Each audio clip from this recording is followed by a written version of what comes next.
My name is Tessa Rowan. I'm 33 years old, and I work as a certified forensic accountant and healthcare compliance manager in Columbus, Ohio. For most of my adult life, those facts made me feel safe. Numbers left trails. Records could be checked. A signature meant something only when the person signing understood what it would be used to prove. Then, 18 years after I ran away from home because my older sister stabbed me and my parents said it was my fault, my family came back asking for that signature. The document was 12 pages long. My father had sent it after a string of calls and emails I had not answered quickly enough for him. Across the top were the words, "Sworn Declaration," and beneath them was a version of my life I had never lived. According to the declaration, I had served as an outside compliance consultant for Rowan Home Support, the in-home care company my parents ran with my sister Camille. It claimed I had reviewed billing corrections, approved certain account transfers, and advised management that the irregularities now being questioned were ordinary administrative mistakes. I had never worked 1 hour for that company. At the bottom of the last page, a blank line waited beneath my typed name, Tessa Rowan, Healthcare Compliance Manager. They had included my professional designation as if it belonged to them. My phone rang while I was still staring at it. My father's name filled the screen. I had deleted his number years earlier, but I had never forgotten it. I let the call go unanswered. A few seconds later, my mother called. Then an email notification appeared from Camille with a subject line that treated the entire thing like a deadline I had agreed to meet. I should have felt angry first. Instead, I felt 15. My shoulders locked. My breathing turned shallow. Beneath my blouse, the scar on the left side of my abdomen seemed to tighten, though I knew scars did not suddenly wake after 18 years. My body had simply recognized the demand before my mind was ready to name it. They wanted me to place my name beneath Camille's actions again. When I finally answered my father's next call, he did not ask how I had been. He went straight to the document. He described it as a clarification that would keep investigators from misunderstanding the company's records. He said Camille had made bookkeeping decisions under pressure, and that my background allowed me to explain those decisions properly. "I can't explain work I never performed," I said. There was a short silence, the kind my father used when he believed resistance was temporary. "Your name is already in the files," he replied. "Signing prevents this from becoming worse for everyone." My mother joined the call and softened the threat without removing it. She told me the company supported families, employees, and my parents' retirement. She said Camille was frightened. She said they were finally reaching out after all these years, and I was turning the moment into another punishment. Another. That word told me they still believed the first punishment had been mine to give.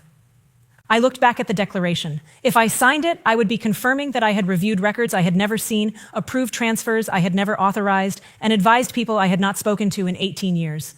If I refused, my father had already made the danger clear. My name was inside the files, whether I cooperated or not. But the question that frightened me most was not how my name had appeared there. It was why all three of them had been so certain I would help. Before I explain how a wound from when I was 15 became connected to an adult fraud investigation, I want to invite you into this community. If you believe people should not be forced to carry blame that belongs to someone else, subscribe to the channel, turn on the notification bell, and like this video. It helps these stories reach people who may need the reminder that protecting yourself is not the same as betraying your family. To understand why my hands went cold before I reached the second page of that declaration, we have to go back to Ashford, Ohio, in 2008. To the last week, I still believed my parents would protect the child who had been hurt. I was 15 then. Camille was 17. From the outside, we looked like a close, ordinary family. My father, Martin, believed discipline solved almost anything. He worked hard, paid every bill on time, and treated the order inside our home as evidence that he was doing fatherhood correctly. My mother, Diane, was warmer in public and gentler in private, but only when nothing threatened the picture she needed other people to see. Camille fit that picture better than I did. She was confident where I hesitated, social where I observed, and quick with the kind of answer adults liked. Teachers remembered her. Neighbors praised her. My parents spoke about her future as though it were a family investment that could not be allowed to fail. I was the daughter who noticed things. When Camille came home after curfew, I noticed the mud along the tires of the family car. When she gave one version of a story to Mom and another to Dad, I noticed the words that changed. When my parents decided the easiest way to end an argument was to ask me to apologize, I noticed that too. I just did not yet understand that noticing could make a person dangerous inside a family built on looking away. That autumn, my mother was treasurer for a school booster fundraiser. For several evenings, our dining table disappeared beneath count sheets, deposit slips, and sealed cash envelopes. Camille helped because Mom trusted her with responsibilities she would never have given me. I helped by checking labels and matching the envelope numbers to the handwritten list. The arrangement suited the roles we already had. Camille handled what looked important. I made sure the details were right. The night before everything changed, Mom counted the final collection twice. I sat across from her reading envelope numbers while she marked them on the sheet. Camille moved between the table and kitchen, answering messages on her phone and complaining that the whole process was taking too long.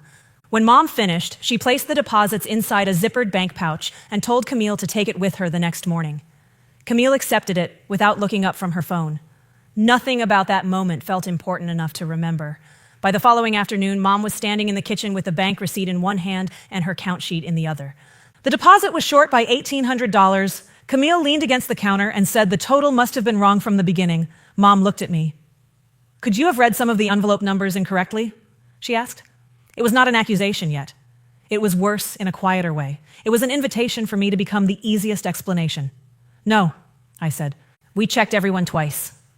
My father came home while Mom was recounting the remaining paperwork. Camille repeated that the totals had to be wrong. Dad told everyone to stop panicking until he had reviewed it himself. Then he asked why I was being so certain when Camille had been the one trusted with the deposit. I remember thinking the question made no sense. Trust did not change arithmetic. That evening, I went upstairs to return a sweater Camille had left in my room. Her bedroom door was open. I set the sweater on her desk, turned to leave, and saw 3 crumpled fundraiser envelopes beneath the edge of her wastebasket. I recognized the labels because I had read those numbers aloud the night before. Together, they accounted for exactly $1,800. For a few seconds, I stood completely still. Then I heard the front door close downstairs and Camille's footsteps crossing the hall. I picked up the envelopes. She appeared in the doorway before I could put them down. The expression on her face changed the moment she saw what was in my hand. "Give me those," Camille said. She did not sound frightened, not yet. She sounded offended that I had touched something she considered hers. I tightened my hand around the crumpled envelopes. Mom thought I made a mistake. Then let her think that until I fix it.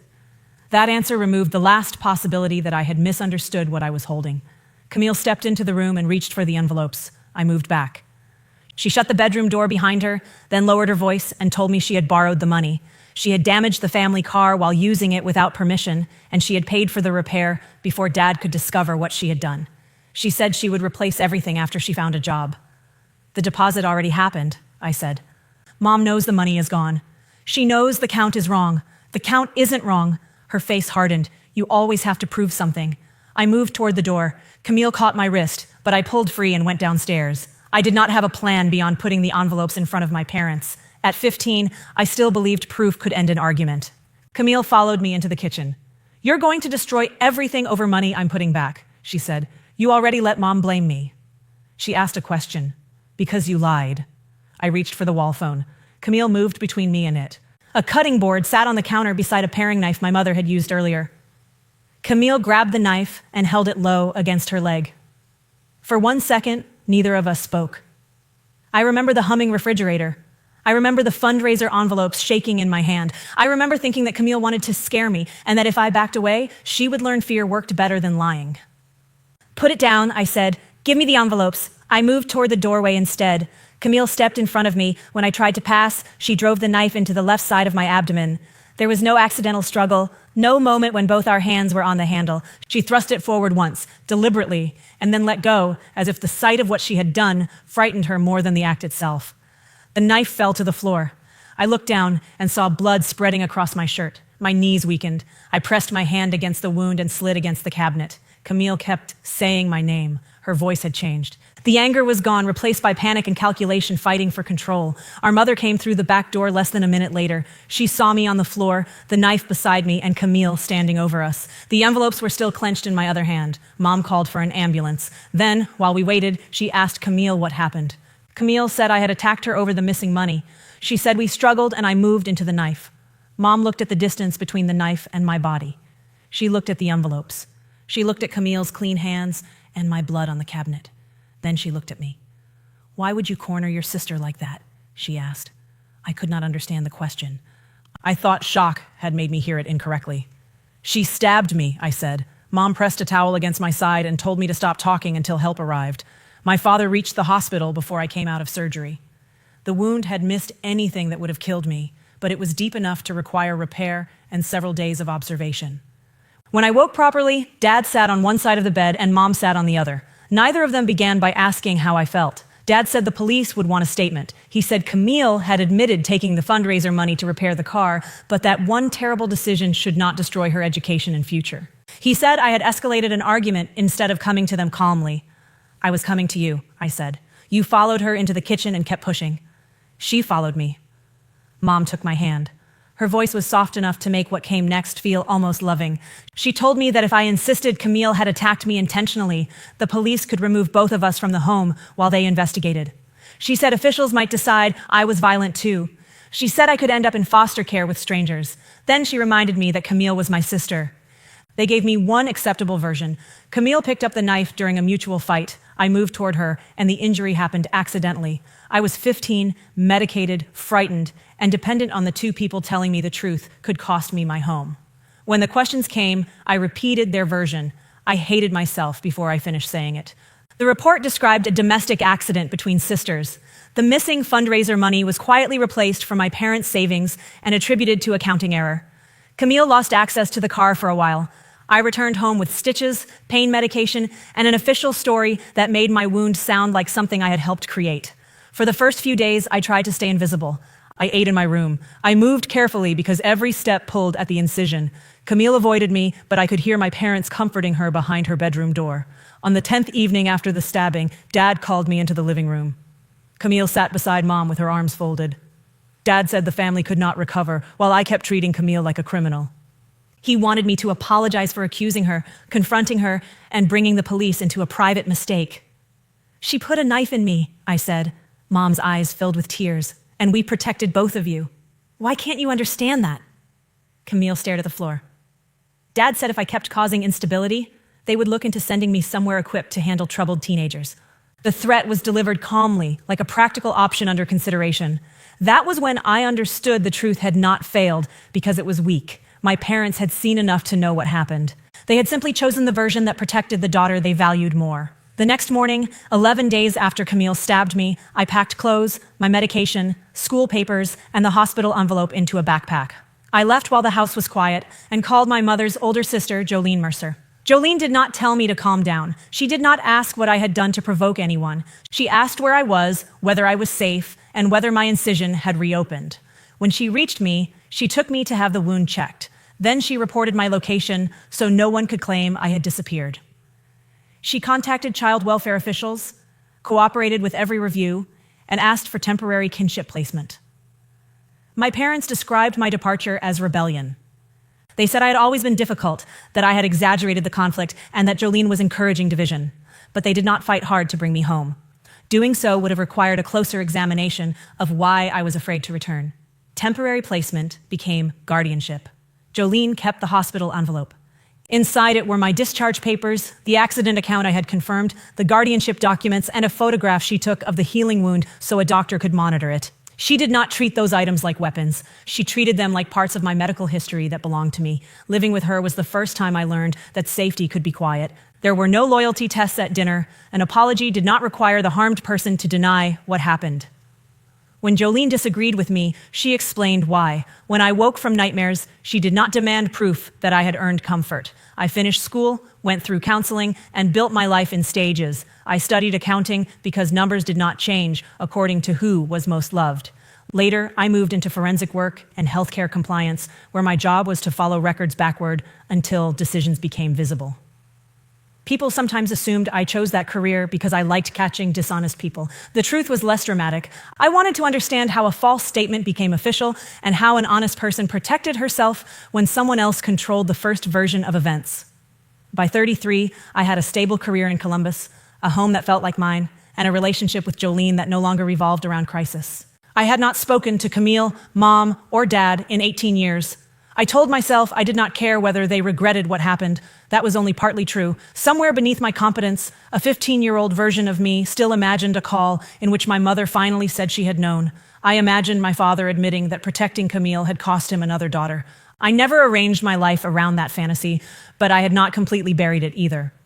So when an unfamiliar number called and my mother's voice said my name, I did not hang up immediately.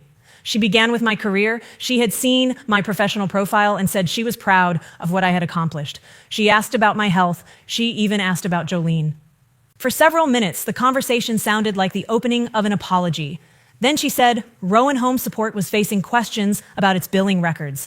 I knew the company existed. My parents had built it with Camille and marketed it as a family-run service for elderly and disabled clients. Camille handled daily operations and billing. Mom handled office administration and community relationships. Dad controlled ownership and finances. Mom said an unhappy former employee had made allegations that investigators misunderstood. She asked whether I would look at a few documents and explain why the discrepancies did not necessarily prove intent. I can't advise a company I know nothing about, I said. You know us. That's the conflict. She became quiet, then said Dad would send background materials so I could make an informed decision. The calls and emails that followed brought me to the sworn declaration from the beginning of this story. Once my father told me my name was already inside the company's files, I ended the call and stopped treating the request as a family conversation. I preserved every email in its original form. I saved the attachments without editing them. I made a written record of the calls while the wording was fresh. Then I contacted an independent attorney and informed my employer that my identity appeared to have been used in a company under investigation. Only after those protections were in place did I examine the documents more closely. Rowan Home Support's vendor records listed me as an outside compliance consultant. The profile used my full name, social security number, date of birth, professional history, and an old family address. It showed a relationship with the company beginning 4 years earlier. I had never signed a contract. I had never received a call from its compliance staff. I had never logged into its systems, reviewed a claim, or approved a correction. Yet internal forms carried versions of my name beside billing adjustments. A vendor ledger showed payments associated with the false profile. Across 4 years, the amount totaled $86,000. The declaration my parents wanted me to sign would have transformed those payments into compensation for legitimate consulting work. It would also have made me responsible for explaining why the work papers behind that compensation were incomplete or missing. The fraud was not merely near me. They had constructed part of it in my shape. My attorney helped me secure my credit, report the identity misuse, and respond through proper channels. I gave my employer the records necessary to confirm that the work had no connection to my job. I refused to contact company systems or perform an internal review because doing so could compromise both evidence and my independence. When Dad learned I had involved counsel, he called from another number. "You're making this look criminal," he said. "My social security number is attached to work I did not do." "That can be corrected if you cooperate." Correction means removing my name and telling investigators who put it there. He accused me of using professional language to avoid a family responsibility. He said the company paid salaries, supported clients, and funded the retirement he and Mom had spent decades earning. One signature, he insisted, could prevent a misunderstanding from destroying all of it. Mom's pressure was different. Her messages moved between affection and grief. She said Camille was terrified. She said prison would ruin her. She said our family had already lost 18 years because I ran away and asked whether I truly wanted to lose the rest. Camille waited longer to contact me. When she finally did, she skipped the emotional appeal. She said the outside consultant profile had been created to satisfy independence requirements. She claimed the billing problems were the result of staffing shortages, software errors, and employees who entered visits late. She said the money attached to my name had never been meant for me. My credentials had simply made the review structure look complete while she repaired the paperwork. "You used my identity to make false records look independent," I said. "I used something the family already had." That sentence carried the entire system inside it. My identity, my career, and my credibility were family property to her. She had not contacted me before using them because she believed permission could be obtained afterward through pressure. Then she told me refusing would not protect me. If investigators saw my name and credentials without an explanation, they could assume I had taken the money. She presented her proposed lie as the only thing standing between me and prosecution. At 15, the threat had been foster care. At 33, it was prison and professional ruin. The method had not changed. Over the next several weeks, I learned what had brought investigators to Rowan Home Support before my parents ever called me. Leah Ortiz, the company's billing manager, had noticed visit records that did not match caregiver schedules. Some caregivers appeared to work overlapping shifts in distant locations. Hours were added after supervisors had approved timesheets. Client signatures repeated in ways that did not look natural. Leah raised the discrepancies internally. Camille described them as ordinary cleanup caused by rapid growth. When Leah continued asking for source records, her access was reduced. Diane documented her as uncooperative, and Camille eventually terminated her. Leah had preserved the records and notes she was legally entitled to retain. She filed a protected report before I was contacted, which meant the investigation did not begin with me and did not depend on anyone believing my family history. The records revealed one connected scheme. Camille created ghost caregiver profiles and billed for visits that never occurred. She inflated hours on legitimate client accounts and used copied electronic signatures to support the changes. Money moved through payroll and vendor channels she controlled. The fictitious profile bearing my name provided the appearance of an independent reviewer whenever large adjustments needed approval. The $86,000 attributed to me did not reach me. The related payment channel led back to accounts Camille controlled. My parents had not designed every part of the scheme. That did not make them innocent. Dad approved transfers after questions had already been raised. He accepted Camille's explanations because the company's growth supported his finances and public standing. Mom helped isolate Leah and treated accurate billing concerns as an attack on the family. Once the preservation demand arrived, both of them learned enough to understand that Camille's records could not support an innocent error explanation. That was when they chose me. They needed someone with genuine compliance credentials to sign the backdated reviews. They needed the payments in my name to look real. Most of all, they needed a person they already knew how to frighten into carrying Camille's responsibility. I called Jolene and told her everything. She listened without interrupting. The next day, she brought me the old hospital envelope. We opened it at my kitchen table. The paper had yellowed slightly at the edges. My discharge summary described the depth and location of the wound in clinical language. The incident report called it an accidental injury during a conflict between siblings. Beneath the short statement was the signature I had written while medicated and afraid. Jolene placed the photograph beside it. I saw the 15-year-old version of my body, bruised around the bandage, healing from a truth my family had renamed. Then I placed the new affidavit beside the old statement. The documents were separated by 18 years, different institutions, and different stakes. But both required the same thing, my name beneath a version that protected Camille by making my own harm look voluntary. For years, I had believed my career was the opposite of my childhood. I worked with evidence because evidence could not be guilted or shamed. Now I understood why my family had chosen that career as their weapon. My credentials made the lie more valuable. The realization hurt, but it also made the decision simple. With my attorney, I prepared a truthful declaration. I stated that I had never worked for Rowan Home Support, never authorized use of my identity, never reviewed its billing, never controlled the payment channel, and never received the $86,000 attributed to me. I identified the documents my family had sent and the statements they wanted me to confirm. Before signing, I read every line twice. No one sat beside me explaining what would happen if I told the truth. No one held my housing, safety, or belonging over my head. I signed my name, then I submitted the declaration and the preserved communications through counsel.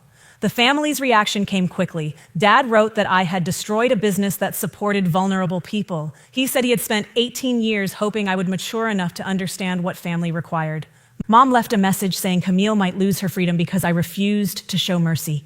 She cried as she said I had run away from them once and was abandoning them again. Camille's messages were colder. She said investigators would still see my name. She claimed Leah was angry, the records were incomplete, and I had just created a conflict that made everyone look guilty. She warned that if she went down, the files could pull me with her. I did not argue with any of them. I gave every new message to my attorney and preserved it with the others. My cooperation with investigators was less dramatic than my family imagined. There was no secret meeting where I produced one perfect piece of evidence. I answered questions. I supplied employment and tax records. My employer confirmed where I had worked. Access logs showed that I had never entered Rowan Home Support systems. Bank records showed I did not control the account associated with the false vendor profile and never received its money. The strongest part of the case was not my statement. It was the way independent records agreed. Leah's chronology matched claim changes stored by outside systems. Caregiver schedules contradicted billed visits. Bank transfers followed paths Camille could access. The vendor profile using my identity had been created from within the company.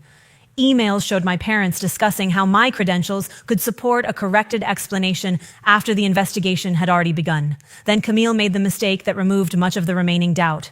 After the company received a preservation demand, she attempted to delete and relabel selected files. Diane used her administrative access to alter dates on supporting records. They treated digital systems like the old hospital room, assuming the person with authority could replace the first account with a cleaner one. But deletion created logs, altered files retained histories. Backdated records did not match external timestamps. Their effort to erase intent became evidence of intent. The investigation moved beyond whether Rowan Home Support had made billing mistakes. It focused on who created the false claims, who controlled the money, who retaliated against Leah, who used my identity, and who tried to reconstruct records after preservation became mandatory. For months, I lived between two realities. In one, I was a professional responding to a documented identity crime. In the other, I was 15 again, waiting for adults to decide whether the official version would make me guilty. The difference was that I no longer waited alone. Jolene checked on me without taking over. My employer followed the evidence instead of the accusation. My attorney answered threats with process. Leah's records existed independently of my memories. Every time fear told me my family might still control the outcome, another verifiable fact reminded me they did not control everything anymore. Eventually, investigators confirmed in writing that I was a victim of identity misuse, not a participant in the scheme. My compromised records were corrected. My professional standing remained intact. I read the confirmation 3 times. Relief did not arrive as celebration. My hands shook. I sat at my desk and cried with the document in front of me because some part of me had spent 18 years waiting for an official record to say what my parents never would. This was not mine. Once I was cleared, the remaining consequences unfolded. From conduct, the Rowans could no longer explain away. Camille pleaded guilty to healthcare fraud, identity-related offenses, and obstruction. She received a custodial sentence, restitution obligations, and exclusion from future work involving publicly funded healthcare programs. The sentence did not come because I refused to help her. It came from 4 years of false claims, misuse of identities, diverted money, retaliation, and destruction of records. Dad was held responsible for approving suspect transfers and participating in the attempted cover story after he understood the investigation. Mom faced consequences for retaliating against Leah and altering administrative records. Their legal outcomes were less severe than Camille's because their proven conduct was narrower, but both carried sanctions and financial liability. Rowan Home Support lost its provider status.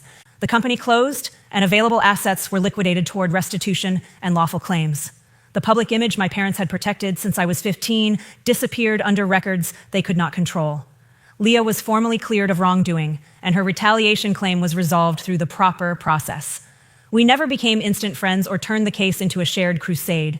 We spoke enough to recognize what each of us had survived. Camille had selected both of us to carry responsibility for records we refused to falsify. I received no money from the company and wanted none. There was no inheritance hidden behind the case, no triumphant takeover, and no reward large enough to make the experience feel worthwhile. What I received was my name back. Before Camille's sentencing was complete, my parents requested a private family meeting through their attorney. They wanted to discuss what they called the damage to our relationships outside the legal process. For one night, I considered it. Not because I believed they had changed, but because the old hope was still alive enough to ask whether this might be the moment they finally admitted what they had done.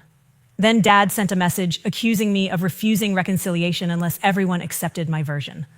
Mom wrote that she could forgive my cooperation if I acknowledged I had acted from childhood resentment. They were still offering the same bargain, access to the family in exchange for surrendering the truth. I declined the meeting. Through counsel, I stated that I would not participate in private negotiations and wanted no direct contact from Camille, Mom, or Dad. When the legal matters concluded, I made the boundary permanent. Ending contact did not feel powerful at first. It felt like another loss. I had spent years believing the most painful part of leaving at 15 was that my parents did not come after me. At 33, I understood the deeper pain. They had always known how to reach me. They contacted me the moment my usefulness outweighed their pride. That understanding required grief. Jolene did not tell me I should be happy justice had been done. She sat with me through the weeks when relief and sadness arrived together. Sometimes we discussed the case. Sometimes we talked about ordinary things. Her care remained what it had always been, consistent, practical, and free of conditions. One evening, after the final documents were complete, I opened the hospital envelope again. I did not need it for court. The childhood stabbing had not been retried, and no adult verdict could rewrite what happened in that kitchen. The envelope belonged to a different kind of resolution. I placed 3 documents on the table: the statement I had confirmed at 15, the false affidavit my parents wanted me to sign at 33, and the truthful declaration I had submitted instead. The first carried my name under coercion. The second remained unsigned. The third carried the same name written by a woman who understood exactly what it meant. For years, I had hidden the scar beneath clothing without consciously deciding to. That night, it was visible above the waistband of my clothes as I sat at the table. I touched the raised line lightly and looked at the signature on the truthful declaration. The scar was mine, the name was mine, and at last, neither belonged to their story.